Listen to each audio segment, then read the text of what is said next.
Hello everyone, welcome to today's lecture on software engineering. Today we will begin unit number 2nd. Unit 2nd is system analysis and design. So the topic which we are going to discuss in this chapter first is what is system analysis and design, then system analyst, then system development life cycle, feasibility analysis, then design, development, implementation, testing and maintenance. So first is system analysis and design. What is it? So हमने पहले lecture में, इससे पिछले lectures में पढ़ा था systems के बारे में, कौन कौन से सिस्टम्स हैं, what are the types of system. Okay, so system क्या है? A set of detailed methods, procedures and routines. ठीक है, मेथड्स क्या होते हैं? फंक्शंस. प्रोसीजर्स होते हैं रूल्स. ठीक है, कौन से रूल्स फॉलो करने हैं हमने, कौन से फंक्शंस बनाने हैं. ठीक है, रूटीन्स, कौन से स्टेप्स फॉलो करने हैं. ठीक है, to carry out specific activities. Okay, कोई भी एक्टिविटी परफॉर्म करने के लिए या कोई आउटपुट लेके आने के लिए हमें मेथड्स, प्रोसीजर्स और रूटीन्स इस्टेब्लिश करने पड़ते हैं. That is called a system. So what is system analysis? The dissection of the system into its component pieces. ठीक है, किसी सिस्टम को जब हम उसके कंपोनेंट्स में डिवाइड करते हैं, ठीक है, तोड़ते हैं जब हम किसी सिस्टम को, to study how those component pieces interact and work. ठीक है, कि पता लगाने के लिए कि कौन सा कंपोनेंट कैसे काम कर रहा है. ठीक है, so that is the system analysis. ठीक है, सिस्टम को एनालाइज करना. उसके अंदर जो बेसिकली 3 काम हम करते हैं. ठीक है, फर्स्ट है द सर्वे एंड प्लानिंग. सर्वे होता है किसी का फीडबैक लेना. ठीक है, उसके बड़े मेथड्स हैं, इसमें हम नेक्स्ट पढ़ेंगे आने वाले चैप्टर्स में. प्लानिंग करनी उसकी. ठीक है, सिस्टम हमें क्यों चाहिए, उसके रिक्वायरमेंट्स क्या हैं, कैसे कैसे बनेगा सिस्टम, कंपोनेंट्स कौन से होंगे. ठीक है, किसको बेनिफिट देगा, वो सारा प्लानिंग में डिसाइड होता है. Next is the study and analysis. ठीक है, उसके बारे में स्टडी करना कि जो अगर प्रीवियस सिस्टम कोई है उसमें क्या ड्रॉबैक है हमारे पास. ठीक है, उसको एनालाइज करना. Then third is definition. ठीक है, जो नया सिस्टम हमने बनाना है उसको डिफ़ाइन करना. That is the definition of A system. ठीक है, ये सारे किसके काम है? एनालिसिस के अंदर. Then what is system design. ठीक है, सिस्टम डिज़ाइन क्या है? The process of defining the architecture, components, modules, interfaces and data for a system to satisfy specified requirements. ठीक है, किसी भी सिस्टम को उसको डिफ़ाइन करना, उसकी आर्किटेक्चर को बताना कि ये इसका आर्किटेक्चर है, उसके कंपोनेंट्स डिस्प्ले करवाने. ठीक है, उसके मॉड्यूल्स, डिफरेंट डिफरेंट पार्ट्स क्या क्या काम कर रहे हैं वो होते हैं मॉड्यूल्स. इंटरफेसेस होता है जहाँ से वो सिस्टम इन्वायरमेंट के साथ लिंक करता है. ठीक है ना, इन्वायरमेंट से इनपुट लेता है या आउटपुट देता है. And data for the system to satisfy specified requirements. ठीक है, और जो हमारे पास डाटा है सिस्टम को संभालने के लिए, ठीक है, वो क्या करेगा. ठीक है, उसका क्या काम होगा, कहाँ से हम वो डाटा लेके आएंगे. ठीक है, so that is under the system design. ठीक है, there are other factors which are the system design should play. ठीक है, वो क्या है? Hardware and software configuration. Hardware कौन कौन से हैं हमारे पास, सॉफ्टवेयर कौन कौन सी हैं. ठीक है, उसको कॉन्फ़िगर कैसे करना है हमने. ठीक है, सो हार्डवेयर क्या है हमारे पास? रिसोर्सेज. ठीक है, जिसको हम छू सकते हैं, जो जो कंपोनेंट्स हमने सिस्टम में लगाने हैं, that is the hardware. Software part is the programming part. ठीक है, जो हम प्रोग्राम्स के थ्रू या कंप्यूटर के थ्रू हम प्रोग्राम्स बनाते हैं, that is the software configuration of the system. Then defining precisely the required system output. ठीक है, सिस्टम की जो भी आउटपुट आनी है उसकी जो रिक्वायरमेंट है, ठीक है, जो आउटपुट है जो हमें रिक्वायर्ड है उसको अच्छे तरीके से उसको लिखना, डिफ़ाइन करना. ठीक है, that is the defining precisely the required system output, कि आउटपुट का मेन जो सिस्टम का उसका आउटपुट क्या आएगा, क्या चाहिए हमें exactly. Then determining the data requirement for producing the output, ठीक है, कौन से तरह तरह के डाटा हमें चाहिए जो कि हमें जो रिक्वायर्ड आउटपुट है वो दे। Then determining the medium and format of files and database, ठीक है, मीडियम क्या होगा, वो ऑडियो फाइल होगी, वीडियो फाइल होगी, ठीक है, कौन सी फाइल, डाटाबेस फाइल होगी, एक्सेल होगी, ठीक है, कौन सा फॉर्मेट होगा उस फाइल का या कौन सा डाटाबेस हमने यूज़ करना है, that is under the system design. Then methods and use of software to produce outputs, कौन कौन से फंक्शंस हमने यूज़ करने हैं, सॉफ्टवेयर्स कौन कौन से यूज़ करने हैं to get the desired output. Then designing input forms, detailed manuals documenting the design, ठीक है, इनपुट फॉर्म्स जहाँ से हमने यूज़र से इनपुट लेना, ठीक है, उनको डिज़ाइन करते हैं हम। देन डिटेल्ड मैनुअल्स, कि सिस्टम को यूज़ कैसे करना है उसका मैनुअल क्या है, okay. And documenting the design, ठीक है, डिज़ाइन की पूरी डॉक्यूमेंटेशन, पूरी एक फ़ाइल बनानी है हमने कि कैसे कैसे उसका पहला phase, next phase, second phase, third phase, ठीक है, और लास्ट फेज़ क्या होना है, वो सारी डॉक्यूमेंटेशन उसकी बनाई जाती है। So this is the design portion of the system design.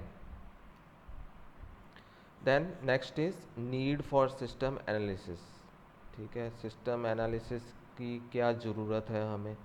Installing a system without proper planning leads to great user dissatisfaction, ठीक है, मतलब अगर हम प्लानिंग के साथ कोई भी सिस्टम नहीं बनाएंगे तो जो यूज़र है जिसको वो सिस्टम चाहिए, ठीक है, ही विल बी डिसअपॉइंटेड, ठीक है, वो डिसअपॉइंट हो जाएगा and frequently causes the system to fall into disuse, ठीक है, और अल्टीमेटली जो भी सिस्टम बनाया गया है वो क्या है, फेल हो जाएगा, ठीक है, वो उसके ऊपर खरा नहीं उतरेगा। So that will be the disappointment to the user. So system objective clear होना चाहिए आपका, ठीक है, सिस्टम एनालिसिस करने के लिए कि system it is necessary to define the system objective, के सिस्टम से हमें क्या चाहिए, हमें हमारा आउटपुट क्या होने वाला है, ठीक है, that should be properly define. System boundaries, ठीक है, सिस्टम की बाउंड्रीज पता होनी चाहिए कि ये सिस्टम हम ये वाले टीम के लिए बना है या ये वाली टीम के लिए बना है, ठीक है, कौन से उसका रोल प्ले करना है टीम मेंबर्स ने, किस डाटाबेस के लिए बना है, ठीक है, so that will be the system boundaries. Then system importance, ठीक है, सिस्टम का हमें पता होना चाहिए कि उसकी इम्पोर्टेंस क्या होने वाली है जो भी हमने नया सिस्टम बनाया है। So help to decide the design feature of the system, अगर उसकी इम्पोर्टेंस पता होगी तो हमें उसको बिल्ड करने में या डिज़ाइन करने में ईजी होगा।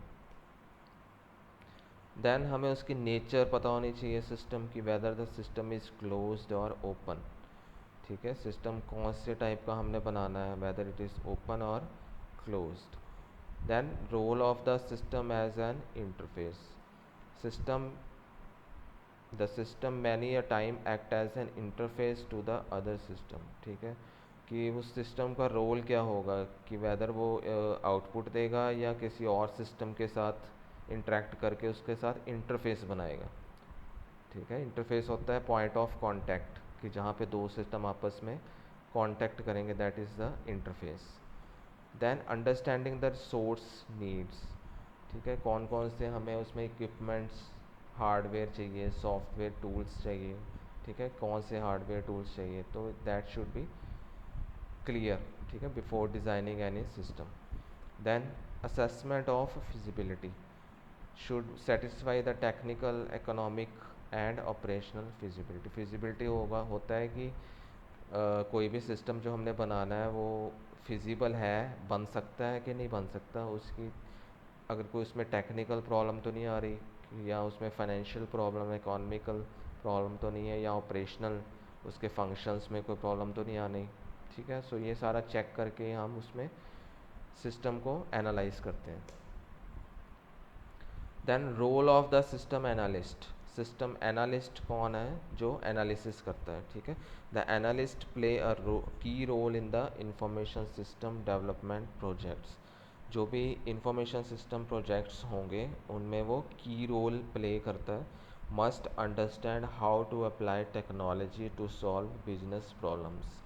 ठीक है, बिजनेस में जितनी भी प्रॉब्लम्स आती हैं उसको पता होना चाहिए कि कौन सी टेक्नोलॉजी कहाँ पे यूज़ करके हमें सिस्टम को बेटर बनाना है। Analyst may serve as change agents who identify the organisational improvement. Analyst को पता होना चाहिए कि कौन सी चेंज ऑर्गेनाइजेशन में कब करनी है और कैसे करनी है, ठीक है। इस डायग्राम में आप देख सकते हैं सिस्टम एनालिस्ट क्या करता है, रिसोर्सेज की सप्लाई और डिमांड को चेक करता है सोसाइटी के अंदर, कि सोसाइटी में वो जो रिसोर्सेज हैं वो अवेलेबल है या नहीं है, ठीक है। डिमांड और उसकी सप्लाई चेक करना। दैन उसके सस्टेनेबिलिटी और ऑर्गेनाइजेशन, ठीक है। सोसाइटी में जो नेचुरल रिसोर्सेज सस्टेन कर रहे हैं या नहीं कर रहे हैं, ठीक है, उसकी ऑर्गेनाइजेशन में कितनी रिक्वायरमेंट है, और उन रिसोर्सेज को वो प्रोटेक्ट करता है, ठीक है। Regulate and protect the natural resources, ठीक है, और उसको मैनेज करता है। So this is the role of the system analyst. Then there are some qualities of system analyst, ठीक है। So first one is problem solver. The system analyst should require a property of problem solver, ठीक है। उसको पता होना चाहिए कि किसी भी प्रॉब्लम का हल हमने कैसे करना है। कम्युनिकेटर, ठीक है, अच्छा कम्युनिकेशन होना चाहिए, ठीक है, उसका और यूज़र के बीच में, जिसको सिस्टम चाहिए और जिसने सिस्टम एनालिस्ट ने डिज़ाइन करना है सिस्टम, ठीक है, उसके बीच में वो कम्युनिकेटर की तरह रोल प्ले करता है, ठीक है। Strong personal and professional ethics, ठीक है, उसको अच्छा नॉलेज होना चाहिए पर्सनल और प्रोफेशनल काम कैसे किया जाता है, ठीक है। सेल्फ डिसिप्लिन्ड और सेल्फ मोटिवेटेड होना चाहिए कोई भी एनालिस्ट। अपने आप उसको वो मोटिवेशन उसको आना चाहिए कि ये मैंने प्रोजेक्ट कंप्लीट करना है, विद इतना टाइम कंप्लीट करना है, ठीक है। सेल्फ मोटिवेटेड होना चाहिए वो। देन उसके कुछ स्किल्स हैं, ठीक है, एनालिटिकल स्किल्स, कि उसको पता होना चाहिए, डीप नॉलेज होनी चाहिए क्या प्रोजेक्ट मैंने बनाना है। टेक्निकल स्किल्स होनी चाहिए, कौन से हार्डवेयर सॉफ्टवेयर रिसोर्सेज उसने यूज़ करने हैं, प्रोग्रामिंग लैंग्वेज, कौन सी टेक्नोलॉजी यूज़ करनी है, ठीक है। He should know all this technical skills. Then management skills उसके पास होनी चाहिए, कि उसको टीम बनानी पड़ेगी, ठीक है, टीम में कौन कौन से मेंबर्स ने क्या काम करना है, ठीक है। He should know all the management skills. Then interpersonal skills पता होने चाहिए उसको, कि एक पर्सन दूसरे पर्सन से कैसे कम्युनिकेट करेगा, ठीक है, वो आपस में उसको कैसे कम्युनिकेट करवाना है किसी भी पर्सन को। So system analyst recommend design and maintain many types of system for users, ठीक है। जो सिस्टम एनालिस्ट होता है वो रिकमेंड करता है, डिज़ाइन करता है और मेंटेन करता है कई तरह के सिस्टम्स को यूज़र्स के लिए। इस डायग्राम में आप देख सकते हैं, ठीक है, in this figure there are different levels, ठीक है। कौन कौन सी इंफॉर्मेशन के लेवल्स होते हैं वो हमने इसमें शो किया है। First is operational level, then knowledge level, higher level, strategic level. Operational में टीपीएस होते हैं, जो हमने पीछे भी पढ़े थे, कि ट्रांजैक्शन प्रोसेसिंग, जो डे टू डे काम ऑफिस में होते हैं उसकी ट्रांजैक्शन प्रोसेसिंग करने के लिए ऑपरेशनल लेवल इंफॉर्मेशन चाहिए होती है, ठीक है। नॉलेज लेवल के ऊपर ऑफिस ऑटोमेशन सिस्टम, जो सॉफ्टवेयर रिलेटेड नॉलेज चाहिए, ठीक है, वो इस नॉलेज में इस लेवल पे आती है। हायर लेवल पे जो एक्सपर्ट सिस्टम बनते हैं, decision support systems, management information, ठीक है, जो मैनेजर लेवल के जो इन्फॉर्मेशन चाहिए वो कहाँ पे चाहिए, हायर लेवल पे।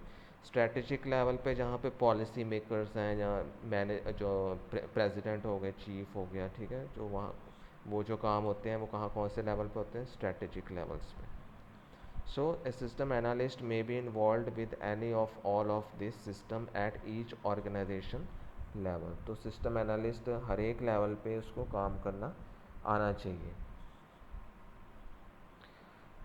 Now first is operational level, ठीक है। ऑपरेशनल लेवल पे TPS, it is the process of large amount of data for routine business transaction, ठीक है। डे टू डे जो लाइफ में काम होते हैं, ऑफिस में काम होते हैं, तो ट्रांजैक्शन प्रोसेसिंग यूनिट में वो सारे डील किए जाते हैं, ठीक है। इन्फॉर्मेशन डिटेक्ट करना, इन्फॉर्मेशन को इन्वायरमेंट से लेके उसको उसमें से कुछ नॉलेजेबल इन्फॉर्मेशन फैच करना, ठीक है, बिजनेस इंटेलिजेंस कैसे कर सकते हैं हम, कम्पिटिटिव इंफॉर्मेशन कैसे यूज़ कर सकते हैं, for example salaries account branch inventory management, ठीक है, ये सारी चीज़ें ऑपरेशनल लेवल के अंदर आती हैं। नॉलेज लेवल के अंदर ऑफिस ऑटोमेशन, ठीक है, एमएस वर्ड की जितनी फाइल्स बनानी है, कंप्यूटराइज्ड सॉफ्टवेयर्स जो बनाने हैं, स्प्रेडशीट्स बनानी है, वो सारी ऑफिस ऑटोमेशन सिस्टम के अंदर की जाती है, जो कि नॉलेज लेवल पे आती है। Then knowledge work system KWS support professional workers such as scientist engineers और डॉक्टर्स को जो नॉलेज चाहिए या इंफॉर्मेशन चाहिए वो KWS या नॉलेज लेवल में उसको वो मिलती है, ठीक है, जिसकी हेल्प से वो कंप्यूटर एडेड डिज़ाइन सिस्टम बनाता है, virtual reality system, investment work station, ये सारे सिस्टम वो बना सकता है। देन हायर लेवल पे MIS आता है हमारे पास, जो मिडल मैनेजर्स होते हैं, ठीक है, डिसीजन मेकिंग जो फैकल्टी होती है, ठीक है, मेंबर्स होते हैं, वो सारे MIS के अंडर आते हैं। डिसीजन सपोर्ट सिस्टम DSS, ठीक है, जितने भी मेंबर्स डिसीजंस बनाते हैं, लेते हैं, ठीक है, पॉलिसीज़ बनाते हैं, बजट्स बनाते हैं, वो सारे DSS के अंडर आते हैं। एक्सपर्ट सिस्टम चाहिए, किसी भी डाटा को हमने किसी नॉलेज में कन्वर्ट करना है, ठीक है, कौन सी डाटा हमें चाहिए आगे कंक्लूजन के लिए या आउटपुट के लिए, so that will come under expert system. Then executive support system, इसमें क्या होता है, जितने भी एग्जेक्टिव मैनेजर्स होते हैं, ठीक है, वो स्टेटस किसी भी सिस्टम का स्टेटस चेक करने के लिए उनको कौन सी इन्फॉर्मेशन चाहिए, वो सारी इन्फॉर्मेशन किस लेवल पे होगी, स्ट्रेटेजिक लेवल पे। ग्रुप डिस्कशन सपोर्ट सिस्टम, ठीक है, यहाँ पे इलेक्ट्रॉनिक सपोर्ट सिस्टम होता है, ईमेल, लोटस नोट्स, ठीक है, these are the comes under GDSS। CSCWS, ठीक है, इसके अंडर क्या आता है, ग्रुप्स बनाए जाते हैं हर एक मेंबर्स टीम के, ठीक है, इसमें वीडियो कॉन्फ्रेंसिंग करते हैं, वेब सर्वे होते हैं, ठीक है, कि सिस्टम को हमने कैसे बनाना है। सो ये सारे टास्क या इंफॉर्मेशन किसको चाहिए होती है, एनालिस्ट, सिस्टम एनालिस्ट को, before designing any system. Then there is next topic is system development life cycle, SDLC. This is very important topic from examination point of view. So SDLC is system development life cycle. SDLC stands for system development life cycle. It is a step by step process. It is an organized way of developing successful system. ठीक है, ये एक step by step process होता है, इसके through हम एक successful system बना सकते हैं। It improves the quality of the system, ठीक है, ये सिस्टम की क्वालिटी को इम्प्रूव करता है।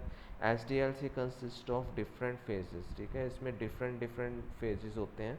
Each phase deals with a की इशू, ठीक है, हर एक फेज जो है वो एक इशू को एड्रेस करता है and produce result called deliverables, ठीक है, और रिजल्ट देता है हमें जिसको हम डिलीवरेबल्स कहते हैं। The result of one phase become the input for the next phase, ठीक है, हर एक फेज में जो आउटपुट आता है वो नेक्स्ट फेज की, अगले फेज की इनपुट बन जाता है। So this is the basic idea और definition of the SDLC। System development could be seen as a simple process of writing problems to solve the needs of the users, ठीक है, system development को system process of writing programs, ठीक है, programme को लिखने के काम को हम सिस्टम डेवलपमेंट कह सकते हैं, कि जिससे हम कि यूज़र्स की जो नीड है उसको पूरा कर सकते हैं।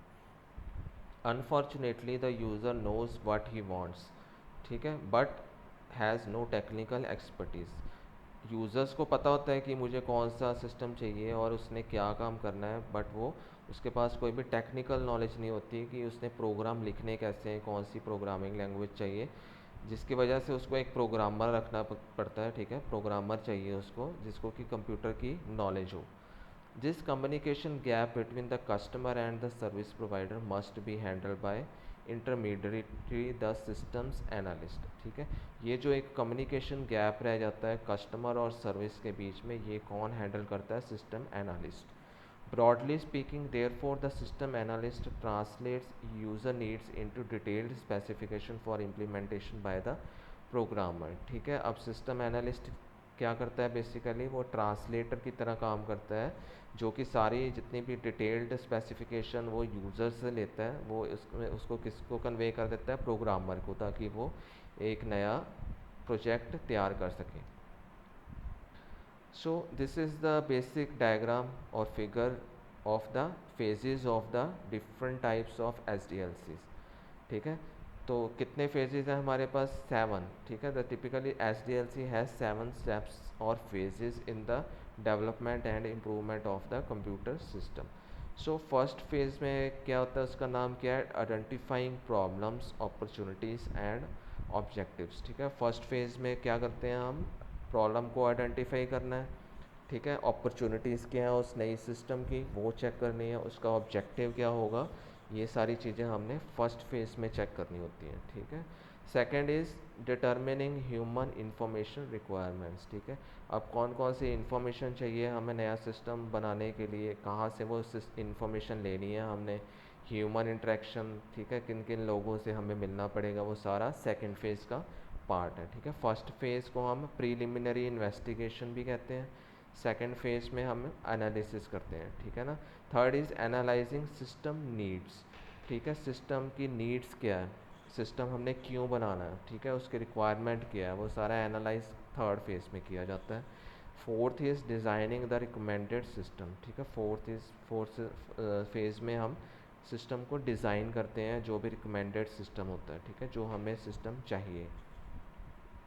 Fifth phase is the developing and documenting software. ठीक है, इसमें एक्चुअल डेवलपमेंट का काम होता है, प्रोग्राम्स बनाए जाते हैं। ठीक है, एक्चुअल प्रोग्रामिंग की जाती है, टेक्नोलॉजीज़ यूज़ की जाती है, डॉक्यूमेंटेशन सॉफ्टवेयर यूज़ किए जाते हैं। तो this is the fifth phase of the SDLC, system development life cycle. Then sixth is the testing and maintaining the system. ठीक है, सिक्स्थ फेज में हम क्या करते हैं, सिस्टम को टेस्ट करते हैं और उसको मेंटेन करने में हेल्प करते हैं। ठीक है, टेस्ट बहुत ज़रूरी है। ठीक है, अगर सिस्टम टेस्ट नहीं होगा तो वो आउटपुट हो सकता है वो आउटपुट सही ना दे। ठीक है, मेंटेनेंस में क्या होता है, जब तक उसका लाइफ टाइम है उस सिस्टम का, सिस्टम चल रहा है, तो उसको मेंटेन करना बहुत ज़रूरी है to get the consistent output throughout the life of the system. ठीक है, पूरी लाइफ जब तक वो सॉफ्टवेयर या सिस्टम ने चलना है, तब तक वो उसका आउटपुट सही कैसे आएगा, उसके लिए maintenance is very important part.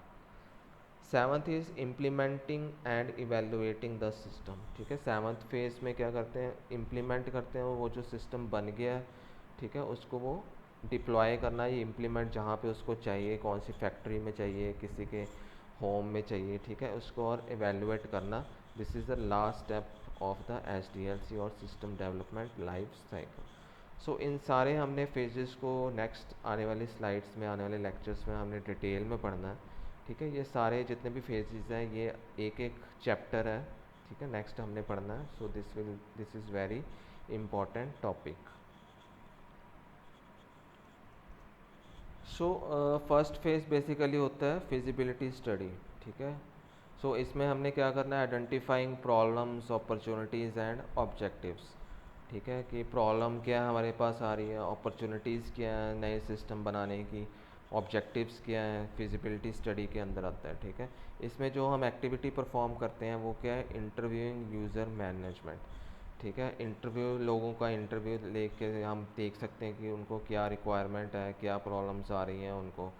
ठीक है, समराइजिंग द नॉलेज ऑब्टेन्ड, उस जो नॉलेज मिली है हमें, जहाँ डाटा कलेक्टेड हुआ है, ठीक है, उसको समरी करना, उसका समराइज्ड करना। Estimating the scope of the project.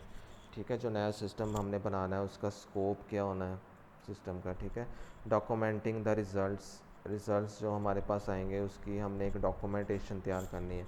So output of this feasibility study will be feasibility report containing problem definition and objective summaries from which management can make a decision on whether to proceed with the proposed system। Output इसकी क्या आनी है, feasibility report. ठीक है, जो output क्या कहेंगे उसको, फिजिबिलिटी की रिपोर्ट क्या है, उसमें प्रॉब्लम की डेफिनेशन क्या है, ठीक है, उसका ऑब्जेक्टिव क्या है। ठीक है, कि हमें उस सिस्टम को बनाना चाहिए या नहीं चाहिए। ठीक है ना, तो this will be the activity and output of the feasibility study. Then what is feasibility analysis. ठीक है, फिजिबिलिटी है कि इसमें टेक्निकल फिजिबिलिटी आती है। ठीक है, कैन वी बिल्ड इट, क्या हम नया सिस्टम बना सकते हैं technically. Economic feasibility, should we build it, क्या हमारे पास इतना फाइनेंशियल बजट है या इतना इकोनॉमिकल फिजिबल है वो कि हम सिस्टम बना सकें। Organisational feasibility, if we build it will they come, ठीक है, कि ऑर्गेनाइजेशन में उसको एक्सेप्ट किया जाएगा जो नया सिस्टम बनेगा या नहीं। So technical feasibility, can we build it, ठीक है, इसमें क्या आएगा, familiarity with application, less familiarity more risk, ठीक है, कि उसको ईज़िली कोई भी उसमें ऑर्गेनाइजेशन में जो पर्सन है या एम्प्लॉयज़ काम कर रहे हैं उसको ईज़िली उसको ले सकते हैं या उसको यूज़ कर सकते हैं या नहीं, ठीक है। फेमिलियरिटी विद टेक्नोलॉजी, टेक्नोलॉजी के साथ वो कंफर्टेबल होंगे, ठीक है, जिस जो भी सिस्टम में हमें टेक्नोलॉजी यूज़ करनी पड़ेगी उसके लिए वो एम्प्लॉयज़ रेडी हैं या नहीं है, ठीक है। प्रोजेक्ट का साइज़, ठीक है, साइज़ उसका फिजिबल है या नहीं है, बहुत बड़ा तो नहीं है या बहुत छोटा तो नहीं है साइज़ प्रोजेक्ट का। Compatibility, the hard is to integrate the system is company's existing technology, the higher the risk will be, ठीक है। हो सकता है कि जो आपकी ऑर्गेनाइजेशन है वो पुरानी टेक्नोलॉजी में काम कर रही है और जो आपने सिस्टम बनाया है वो एक नई टेक्नोलॉजी में बनाया है। सो इसकी कंपैटिबिलिटी अच्छी होनी चाहिए ताकि वो उस पुरानी टेक्नोलॉजी या पुरानी विंडोज़ पे भी आपका जो नया सिस्टम है वो रन हो जाए। Economic feasibility, should we build it, ठीक है। डेवलपमेंट कॉस्ट होती है इसके अंदर, एनुअल ऑपरेटिंग कॉस्ट होगी। डेवलपमेंट कॉस्ट है कि उसको बनाने का कितना खर्चा है, उसका साल का यूज़ करने का कितना खर्चा है, annual operating cost. Annual benefits क्या है उसके, ठीक है, उसकी कॉस्ट सेविंग और रेवेन्यूज़ क्या है, कितना पैसा आएगा ऑर्गेनाइजेशन में, ठीक है, उस सिस्टम के आने से। इंटेंजिबल कॉस्ट एंड बेनिफिट, मतलब यूज़र का उसके साथ इंटरेक्शन या उस यूज़र को पसंद आएगा वो सिस्टम क्या या नहीं, ठीक है, that is intangible benefits. So organisational feasibility, ठीक है, if we build it will they come, ठीक है। Project champions, senior management, users, other stakeholder, is the project strategically aligned with the business.